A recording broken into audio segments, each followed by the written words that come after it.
The massive alien ship appeared on a quiet Tuesday morning. It simply blinked into existence above New York, its dark metal hull blocking out the sun like an artificial eclipse. Within hours, similar ships materialized above every major city on Earth. The world held its breath. News channels stopped their regular broadcasts. Social media exploded with theories and panic. But the aliens remained silent for exactly 24 hours. When they finally spoke, their message boomed across every electronic device on the planet. People of Earth, we are the Galactic Council. Your isolation ends today. Admiral Tom Black stood in the Pentagon's command center, watching the main screen as the alien representative appeared. The creature had gray skin, large eyes, and moved with an unsettling grace that suggested it came from a low-gravity world. Your species has been evaluated, the alien announced. You are classified as Deathworlders, creatures who evolved on a planet too hostile for civilized life. Your gravity is crushing, your atmosphere corrosive, and your body's built for violence. You have 30 Earth days to submit to Council rule or face extinction. The room erupted in chaos. General Mark Wilson slammed his fist on the table. They think we're monsters because we survived Earth, he growled. They have no idea what humans are capable of. Over the next few days, military analysts studied every second of the alien transmission. Dr. Lisa Reed, the leading xenobiologist, made a breakthrough that changed everything. Look at their movements, she explained to the Joint Chiefs. They're adapted to gravity about 1/3 of Earth's. Their bones are lighter, muscles weaker. What they see as our savage strength is actually our greatest advantage. More discoveries followed.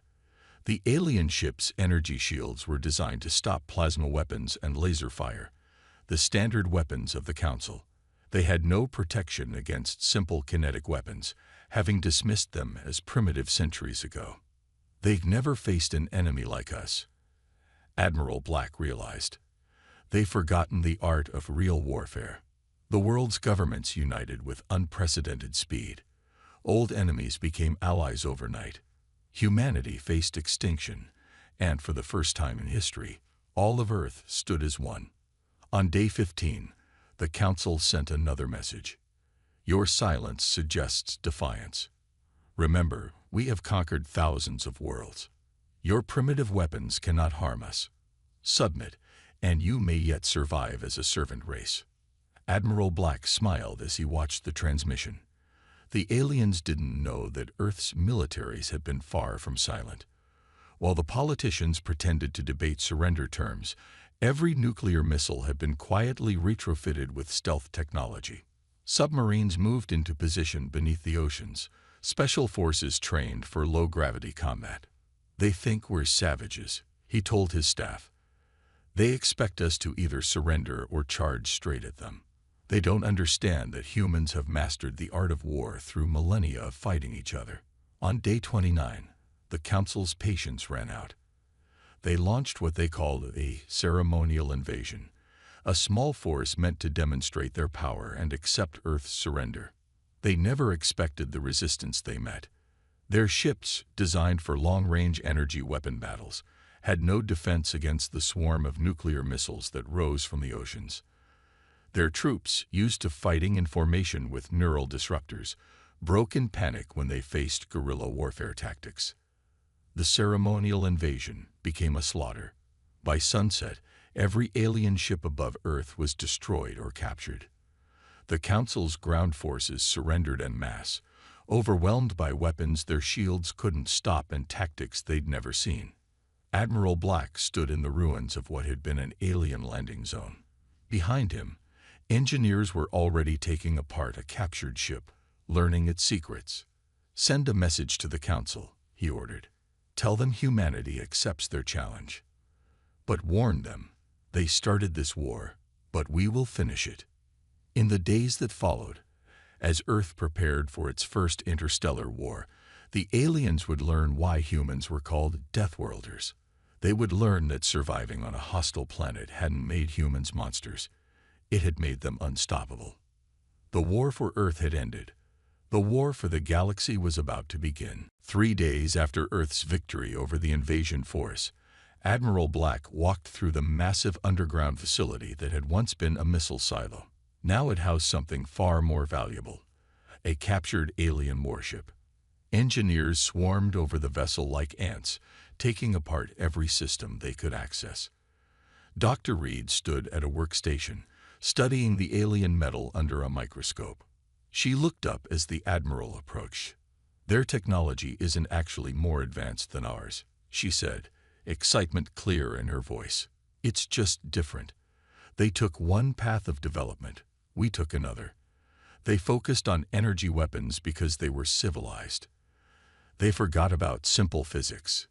The Admiral nodded, watching as soldiers practiced moving in captured alien gravity suits. The suits were designed to help aliens handle Earth's crushing gravity. Now, humans would use them to become even stronger in space. "What about their faster-than-light drives?" he asked. "Already figured it out," a voice called from inside the ship. Chief Engineer Bill Porter emerged, covered in alien oil. "It's like they never thought someone would try to understand how it works. No security, no locks. They've been the only power in space for so long. They got lazy." Across the planet, similar scenes played out.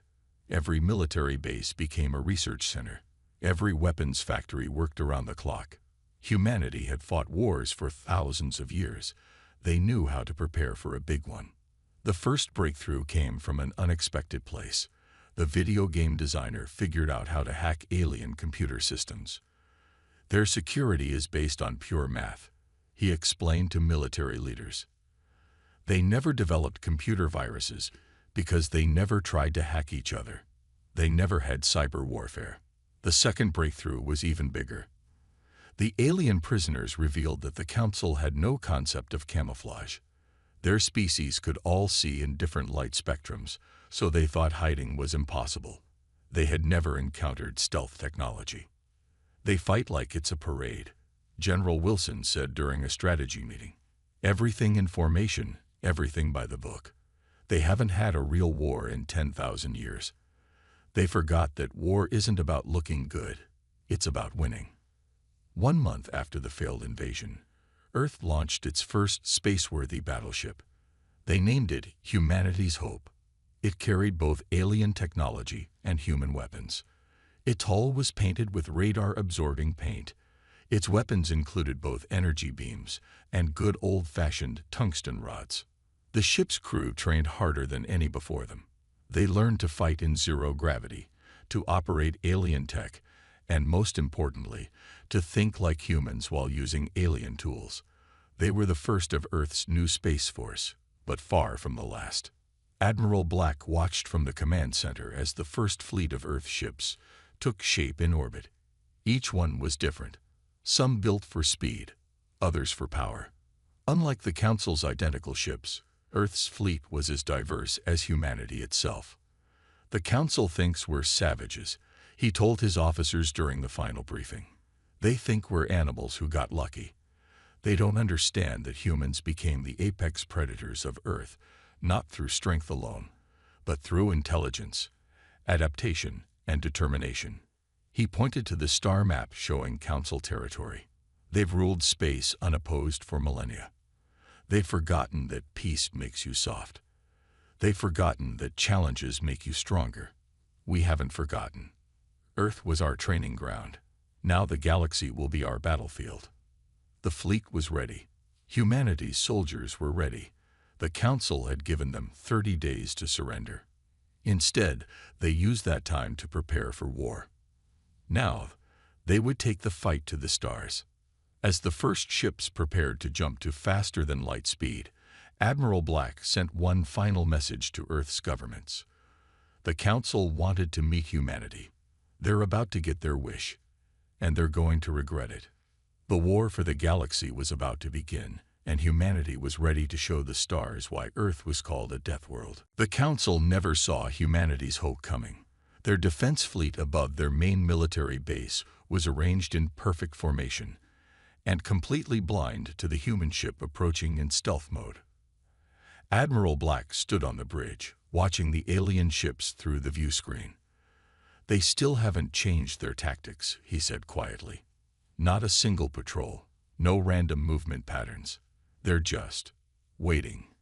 "Thermal signals show their shields are at minimum power," reported Jack Miller, the sensor officer. "They're not expecting any trouble. Their energy weapons are cold."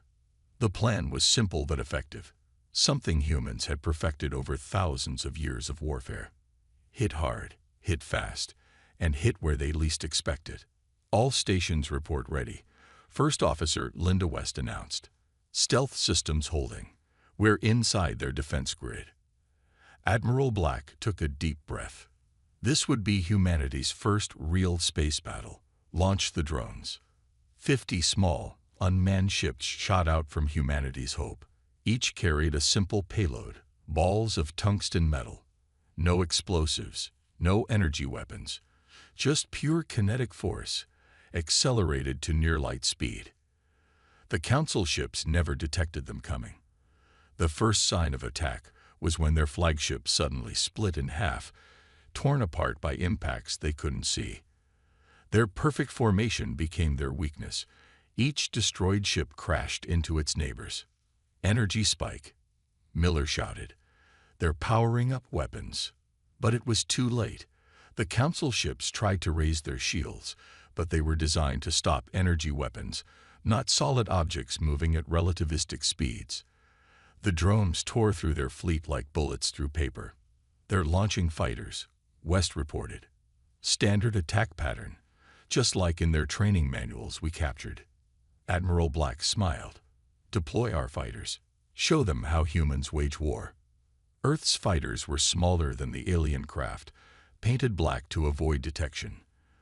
Their pilots had trained in simulators for months, learning to use every advantage. While the Council fighters moved in precise formations, human pilots weaved and dodged, using tactics developed by Earth's fighter aces. "They're trying to coordinate their attack," Miller said, watching the sensor displays. "But our electronic warfare is shutting down their communications. They can't adapt to our countermeasures." The battle that followed was unlike anything the galaxy had ever seen. Human pilots used maneuvers that the Council considered impossible, pushing their ships to structural limits. They flew into their enemies' blind spots, used debris as cover, and fought with a creativity that shocked their opponents. "Their flagship is requesting surrender," West announced, surprise in her voice. "The entire defense fleet. They're standing down." The battle had lasted less than an hour. The Council's main military base, which had stood unconquered for 10,000 years, had fallen to a single human ship. Admiral Black ordered their soldiers to board the alien station. The Council troops, used to fighting in open formations with energy rifles, were completely unprepared for close-quarter combat. Human Marines, wearing powered armor based on captured gravity suits, moved through the corridors with practiced efficiency. "Base is secure," came the report from the Marine commander. "You need to see their command center, sir. It's interesting." When Admiral Black entered the alien command center, he understood. The walls were covered with tactical displays showing Council fleet movements across the galaxy. Every fleet was arranged in the same formations, following the same patterns they had used for millennia. "They're not ready for us," he realized. "They don't know how to fight a real war." He sent a message to Earth, first objective secured. The Council's military doctrine is unchanged across their entire empire. They have numbers, but we have the one thing they've forgotten: the ability to adapt.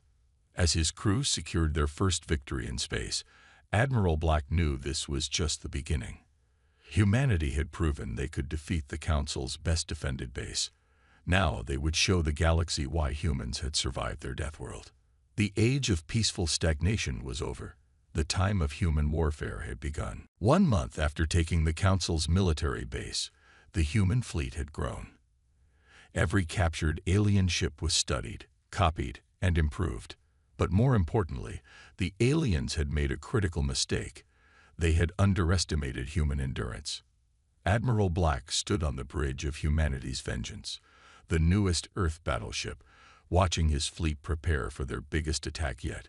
300 ships, each crewed by humans who could fight longer, harder, and with more determination than any council species. Latest intelligence report, sir. Officer West handed him a tablet. The council's forces are spreading thin. They've never had to fight a war on multiple fronts before. The report showed something fascinating. While council soldiers needed rest every 6 hours due to their low-gravity evolution, human crews could fight for days with minimal sleep. What the aliens saw as primitive endurance was becoming humanity's greatest weapon. They still don't understand, Dr. Reed said, now serving as the fleet's chief scientist. Their soldiers retreat when they get tired. Ours just drink coffee and keep fighting. The human fleet's next target was a council core world, one they thought was too well defended to attack. But they hadn't counted on human ingenuity. Begin Phase 1. Admiral Black ordered. The attack opened unlike anything the Council had seen before. Instead of a direct assault, human ships released thousands of small pods into the planet's atmosphere. Each contained nothing but simple radio transmitters, broadcasting on all frequencies. The Council's communication networks crashed under the flood of signals. Their perfect coordination fell apart. That's when the real attack began. They're scrambling their ships exactly like we predicted, Miller reported from his sensor station. They can only follow standard protocols. If they can't communicate, they default to basic defense patterns. The human fleet struck from multiple directions at once. While Council ships tried to maintain their rigid formations, Earth's vessels attacked like wolves, striking weak points and disappearing into the chaos. New tactic detected, West announced. They're trying to copy our movement patterns. But their ships aren't built for these maneuvers. Their crews can't handle the G-forces. She was right. Council ships attempting human combat moves were breaking apart, their crews unable to withstand the physical strain that Earth's gravity had prepared humans to endure. The battle reached its peak when human Marines launched their ground assault. Wearing advanced combat suits, they could fight in any gravity. Council soldiers, faced with Earth-standard gravity from the Marines' portable gravity generators, could barely move. Base secured, came the report from the Marine commander. You won't believe what we found, sir.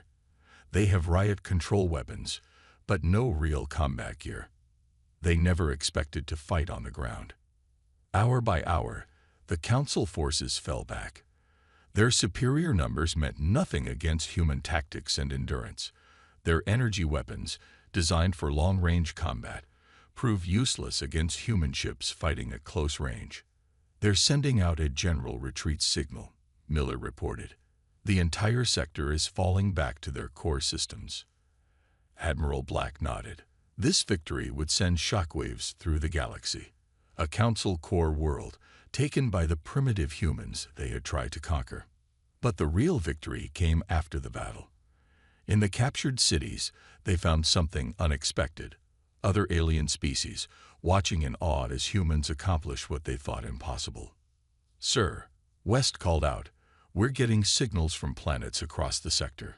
Other species want to talk. They want to know how we fight. Admiral Black looked at the galactic map, now showing human-controlled space growing like a steadily spreading fire. Send them our reply. We'll teach them. The Council kept them weak, but humanity remembers what it means to be strong. As his fleet secured their newest conquest, Admiral Black knew they had passed a turning point. The Council had ruled through fear and stagnation. Humanity would lead through strength and innovation. The galaxy was changing, and at its heart was a species that had turned their Deathworld origins into an unstoppable force. 3 months into the war, something unexpected happened. The Council's empire began to crack not from human attacks, but from within. Admiral Black watched the reports flood in from across the galaxy on humanity's Vengeance's main screen. Another uprising on Sector 7. Officer West reported. The rock dwellers of that system watched our battle recordings. They're using mining explosives as weapons, just like we showed them. This was humanity's true victory. They hadn't just beaten the Council. They had shown the galaxy how to fight back. "Incoming transmission from the tree people of the green worlds," Miller announced. "They've adapted their farming machines into war vehicles, using plans we shared. 3 council outposts have fallen to them already." Dr. Reed studied the incoming data with growing excitement. "Each species is adapting our tactics to their own strengths," she explained. "The flying ones are using their natural gliding abilities for aerial attacks. The crystal folk are turning their mining lasers into weapons." Admiral Black smiled. The Council had kept these species peaceful through fear and strict control. Now humanity had shown them something more powerful: hope. "New report from Earth," West said. "The first graduating class of alien students has completed basic military training. 500 fighters from 20 different species, all trained in human warfare." The training program had been controversial at first. Teaching other species how to fight seemed risky. But humans remembered their own history. The strongest allies were those who fought for their own freedom. Council ships detected. Miller's voice cut through the command center. Large fleet approaching the liberated sectors. But this time, something was different. The Council fleet didn't move in their usual perfect formation. Their ships scattered, trying to copy human tactics. They had finally started to adapt, but it was too late. "They're fighting like humans," Dr. Reed observed, "but their bodies can't handle it. Their crews are passing out from the stress of high-speed maneuvers." The battle that followed proved why humans were changing the galaxy. While Council ships tried and failed to match human combat moves, Earth's fleet coordinated with the newly trained alien fighters. Each species used their unique abilities, creating chaos the Council couldn't counter. "The Crystal Folk ships are using their reflective hulls to redirect Council energy weapons," Miller reported with admiration. "The flying ones are performing maneuvers even our pilots can't match in their custom ships." The Council fleet, faced with tactics they'd never imagined from species they'd ruled for centuries, began to retreat. But they found their escape routes blocked by more rebellions breaking out across their territory. "Sir," West called out, "we're receiving surrender signals from multiple Council worlds. Their control systems are falling apart. Local governors are defecting to the rebellion." Admiral Black watched as the galactic map updated, showing more and more systems turning against the Council. Humanity hadn't just started a war. They had sparked a revolution. "Message from the Tree People fleet," Miller said. "They say, the Council taught us peace meant weakness. Humans taught us peace requires strength to defend it." In the following days, reports poured in from across the galaxy. Species that had been perfectly obedient servants for millennia were rising up, using tactics learned from humans. The Council's empire, built on stagnation and control, was collapsing against the fury of races discovering their power. The Council never understood. Admiral Black told his crew as they watched another system declare independence. They thought keeping species weak made them easier to control. Instead, it just meant all that suppressed strength would eventually explode. Humanity had done more than win battles. They had shown the galaxy that being a Death Worlder wasn't a curse. It was power waiting to be used. Every species had the potential for war within them. Humans had simply reminded them how to use it. The revolution spread like wildfire through the stars. The age of the Council was ending. The age of freedom, strength, and diversity had begun. 6 months into the galactic revolution, the Council's mighty empire had shrunk to a quarter of its original size. But humanity's greatest victory wasn't on the battlefield. It was in a classroom on Earth. Admiral Black stood at the back of the Earth Defense Force Academy's largest hall. Before him sat 1,000 aliens from hundreds of species, all eagerly learning from a human military instructor. "Remember," the instructor said, pointing to a battle display, "war isn't about having the biggest ships or the strongest weapons. It's about using your mind." The Council forgot this. They thought technology alone brought victory. Dr. Reed walked up beside the Admiral, carrying new research data. "Every species is discovering their hidden strengths," she said. "The water dwellers learned they can outmaneuver any ship in liquid environments. The stone builders are creating fortresses that Council weapons can't break. The Council's response to the growing rebellion showed their desperation.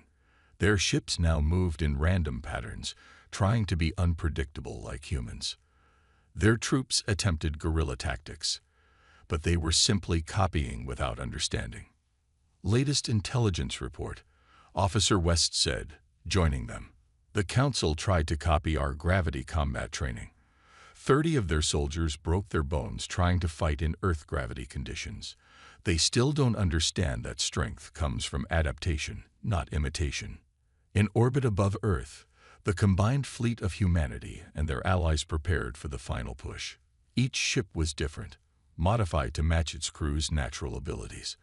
Unlike the Council's identical vessels, this fleet celebrated diversity. Message from the Crystal Folk Captain. Miller reported from his new position as Fleet Communications Officer.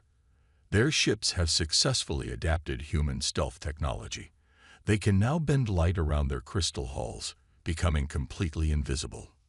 But the real change was happening on conquered Council worlds. The aliens who had once been simple administrators and merchants were learning to defend themselves. Human military advisors taught them not just how to fight, but when to fight. Council diplomatic channel activated, West announced. They're asking why we're corrupting peaceful species by teaching them warfare. Admiral Black took the call himself. The Council representative appeared on screen, looking tired and confused. You're destroying millennia of peace, the alien said. These species were happy before you taught them violence. No, Admiral Black replied. They were enslaved by their own fear. We taught them that peace isn't the absence of strength. It's the wisdom to know when to use it. The evidence was clear across the galaxy. Species that learned human military tactics didn't become mindless warriors. Instead, they gained confidence. They built better defenses, formed their own alliances, and made their own choices. Report from the training academies, Dr. Reed said after the call ended. The Flying Ones have developed a whole new style of space combat, combining their natural agility with human strategy. They're already teaching it to other species. This was humanity's true gift to the galaxy, not just the art of war, but the understanding that strength and peace could exist together. The Council had maintained order through weakness. Humans showed that true peace came from strength and mutual respect. New tactical data arriving, Miller reported. Our allies have started creating their own military innovations. The water dwellers invented a form of liquid-based computer that no Council virus can hack. The stone builders developed shields that adapt to any weapon. Admiral Black watched as another group of alien students graduated from the academy. They weren't just learning to fight. They were learning to protect, to innovate, and to stand up for themselves. The Council called us the gods of war, he told his officers. They thought it was an insult. Instead, it became our role in the galaxy. Not to rule through fear like they did, but to teach strength through wisdom. The galaxy was transforming. The age of stagnant peace was giving way to an era of strong, independent species, each capable of defending their own interests while respecting others. Humanity hadn't just won a war. They had awakened the galaxy. 1 year after humanity's first contact with the Galactic Council, Admiral Black stood in the Grand Hall of what had once been the Council's Central Command. The massive room was filled with representatives from every spacefaring species in the galaxy. The day of final victory had arrived. The Council leadership has surrendered, Officer West announced to the gathered assembly. Their last stronghold fell not to human forces, but to a combined fleet of their former servant species. It was a fitting end. The Council, who had once demanded Earth's surrender, now faced their own defeat at the hands of those they had called weak and primitive. The water dwellers led the final attack. Miller reported from his station. They used tactics learned from human submarine warfare, modified for space combat. The Council never saw them coming through the gas clouds. Dr. Reed stepped forward with her final analysis. In just 1 year, the galaxy has seen more military and technological innovation than in the previous 1,000 years under Council rule. Every species has contributed something unique. The evidence of this progress surrounded them. The Flying Ones had created new ships that could move in ways humans had never imagined. The Crystal Folk had developed stealth technology that surpassed Earth's best efforts. The Stone Builders had made defenses that could withstand any attack. "We need to address the assembly," Admiral Black said, walking to the central platform. The room fell silent as he began to speak. "1 year ago, the Council called us Deathworlders. They thought our strength made us dangerous. They were right, but not in the way they thought. Our strength wasn't in our muscles or our weapons. It was in our understanding that true peace comes from being strong enough to defend it." He gestured to the gathered representatives. "Each of you has proven that any species can become strong. You've taken what humanity taught you and made it your own. You've proven that diversity isn't a weakness. It's the greatest strength any civilization can have." The new Galactic Defense Force was born that day. Unlike the Council's rigid hierarchy, it was a cooperative alliance. Each species contributed what they did best. Humans provided strategic training. The Flying Ones handled rapid response. The Water Dwellers managed deep space patrols. The Crystal Folk created defensive systems. "Message from Earth," West said after the ceremony. "The first class of mixed-species tactical officers has graduated. They're creating whole new forms of combat we never imagined." This was humanity's lasting legacy. They hadn't just taught the galaxy how to fight. They had taught it how to grow, adapt, and innovate. The Council's empire of stagnation had become a thriving network of independent but cooperative species. "The Council's archives have been fully decoded," Miller reported. "They really believed keeping species weak was the only way to maintain peace.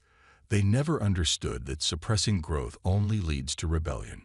Admiral Black walked through the halls of the former Council headquarters, now transformed into the Galactic Defense Academy. In one room, human instructors taught combat tactics. In another, Flying Ones demonstrated their unique maneuvers. The Stone Builders shared architectural secrets in a third. "Final status report, sir," Dr. Reed said, joining him. "Every major system has established its own defense force. They're all different, all innovative, and all effective. The galaxy will never be helpless again." The humans who had once been called primitive Deathworlders were now known as the gods of war, not because they were the strongest fighters, but because they had awakened the strength in others. "Send a message to Earth," Admiral Black ordered. "Tell them the mission is complete. The galaxy isn't just safe, it's stronger than ever." As he looked out at the stars through the station's massive window, he smiled. The Council had tried to force humanity to submit, fearing their strength. Instead, humans had taught the galaxy that true strength wasn't about domination. It was about protection, innovation, and cooperation. The age of the gods of war had begun, and it was nothing like what the Council had feared. It was better.